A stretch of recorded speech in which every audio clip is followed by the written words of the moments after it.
So, interesting development overnight, actually over the last few days. But Thank you. this video, much like probably every video moving forward, is going to be whatever it's going to be. I don't know what it's going to be before it's going to be. But I do know that, I'm getting my numbers back up and doing the math here, the total tally of, I think, active channels, mostly active channels, up to 9. Up to 9 channels. Us? Me. Okay. Us, me. You have 2.5 of them. Mm-hmm. I've got the other 7. 6.5.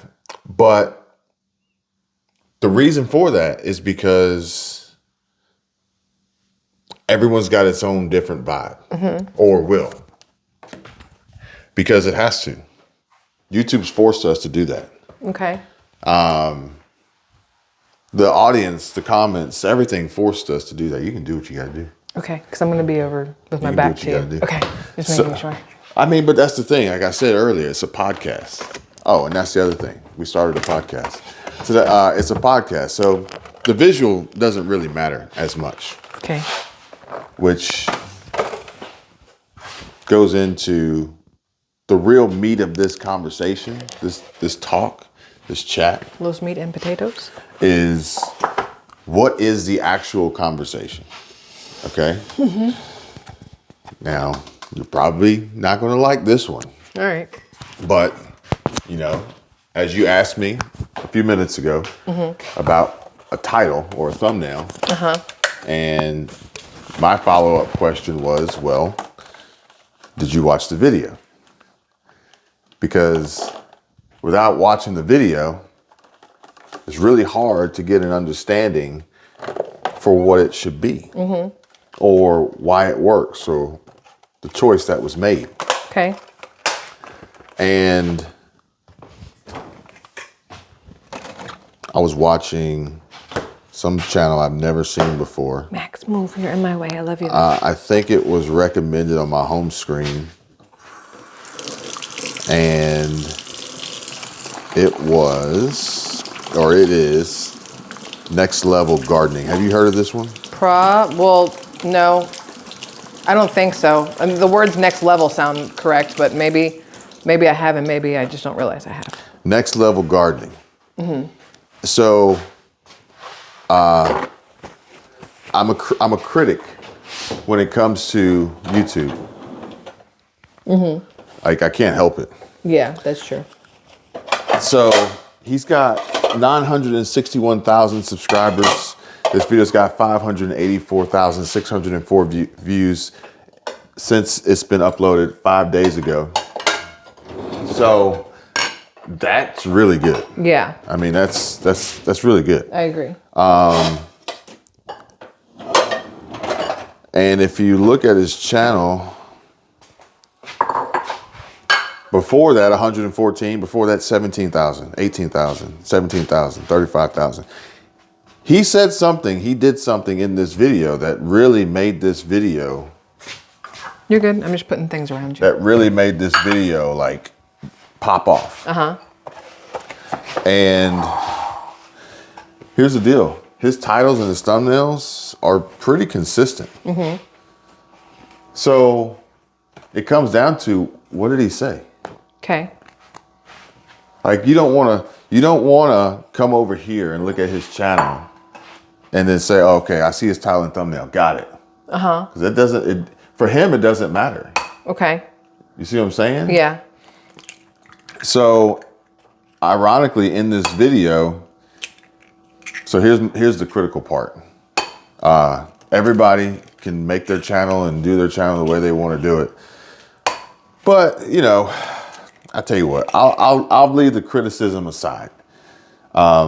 There's a feature of a speed manipulation, whether it's increasing in the speed or decreasing the speed, and you set the speed for however you need to set the speed. Now, yesterday we recorded a video, and we shared a clip of Shelby Church and talking about Airbnb and California and the new Senate bill or whatever. And somebody commented on that video. They go, her voice annoys me. Shelby Church's or mine? Shelby Church. I'm pretty sure she meant Shelby Church. Now I don't know. I'm pretty sure she meant Shelby Church. Why was that a necessary comment, though? It wasn't. I know. Wait, hang on. Are any comments necessary? I guess that's accurate. But why is a if you negative? ask the audience to comment, then it's necessary. But did you say, how do you feel about her voice? Why is throwing in a negative comment necessary? That had nothing to do with the video. Shelby Church was featured in this video because of what she was sharing about Airbnb and the taxes in California. For someone to say, her voice annoys me, it speaks volumes to about that person. The person who left that comment. That now, don't rip my head off. Okay. But you didn't like Louis Rossman's voice.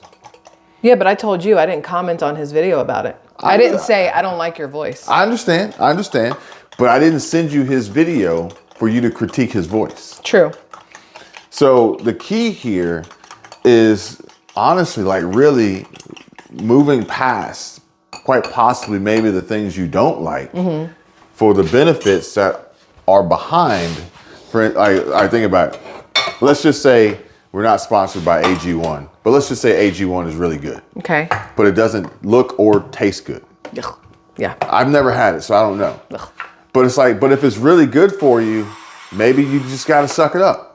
Yeah. You see what I'm saying? Totally off topic, but I'm very glad I found a cold pressed organic extra virgin olive oil spray, so I don't have to have all that like stuff in it.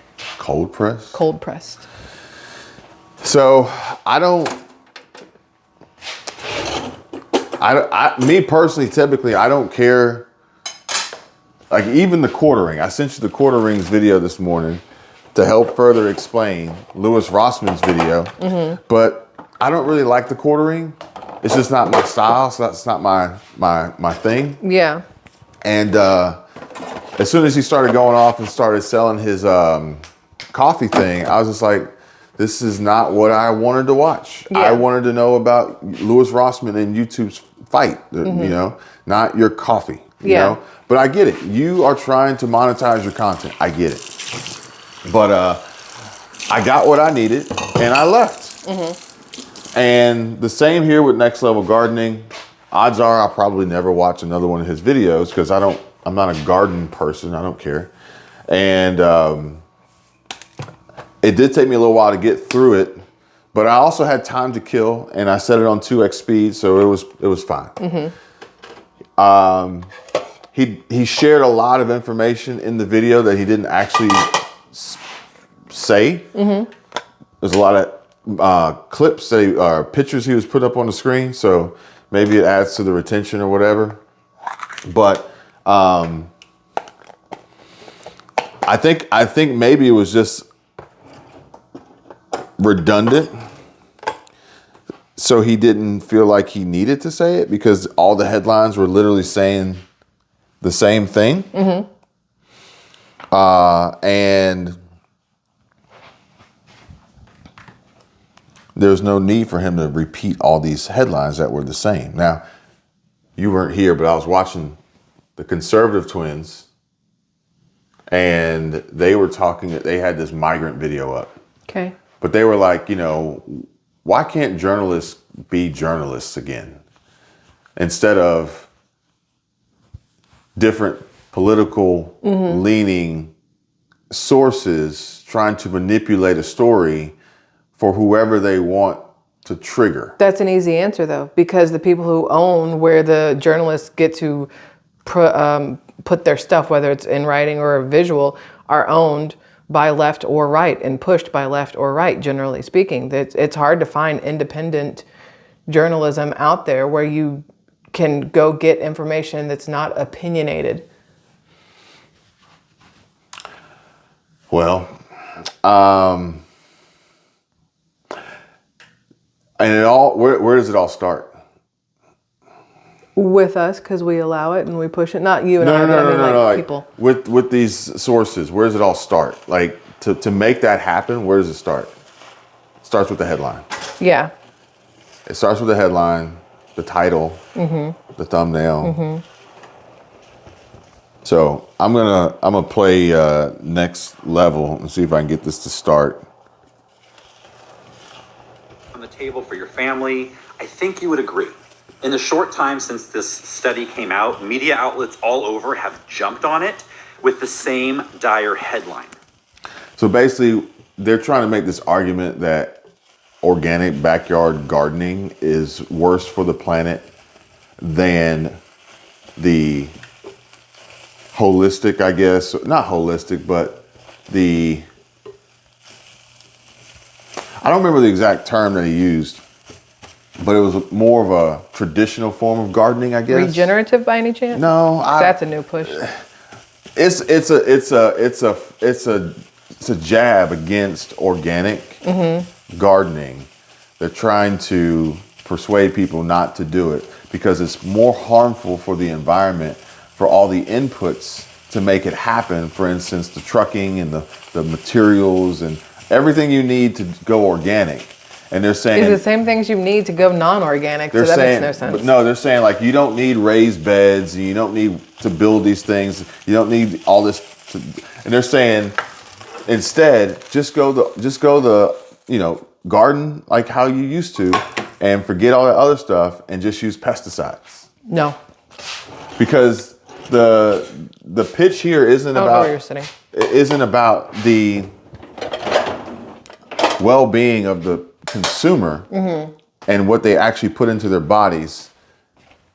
It's about climate change and how organic gardening is adding to the negative effects of climate change, which in essence, really, all climate change is one side or the other trying to manipulate their financial gain from the pro or the con of climate change. Well, yeah, I mean, that saying organic farming is hurting climate change is the dumbest shit I've ever heard. But if every single person had their own garden and literally took care of themselves like they did before, industrial food processing came along, the earth would probably be a lot cleaner because you wouldn't have the pesticides, you wouldn't have the fumes in the air, you wouldn't have anything else. People would be healthier because you wouldn't have the chemicals in your food and you'd be growing your own stuff. You'd know exactly what was in it. And raised beds make sense because of all the crap that's in the soil these days because of the pesticides everywhere else. Without a raised bed, you can't have clean soil for your organic foods. Now, I don't argue with you at all, but the real debate here comes down to the truth versus a lie. It comes down to right versus wrong. It comes down to journalism and integrity versus a political agenda and a financial push. And they're only saying these things, but they don't believe it. It's not actually true. Yeah. It's probably not scientifically proven, but they have an agenda. Yeah. They have a goal, and they also have a crowd, a collective group of people that believe it, or they want to persuade and trick into believing it. I would say trick and persuade into believing This is it. that Mandela effect, basically. If they say it enough, they say it loud enough, people will start to believe it. Yeah. Well, the whole reason they're pushing the organic thing now and trying to get people to not to worry about going organic is because organic, you can be healthier. And there's no money in being healthy. There's only money in sick people and medicines and lack of cures and prolonged whatever. So of course they don't want you to have organic food where you can fix your own issues health-wise. Anybody who has told people how to fix their own issues health-wise and who had legitimate scientific backing and proof, they've all been killed at some point. Now, this isn't about the food. It's about the principle, okay? This has just served to multiply its reach. And I keep talking about these headlines.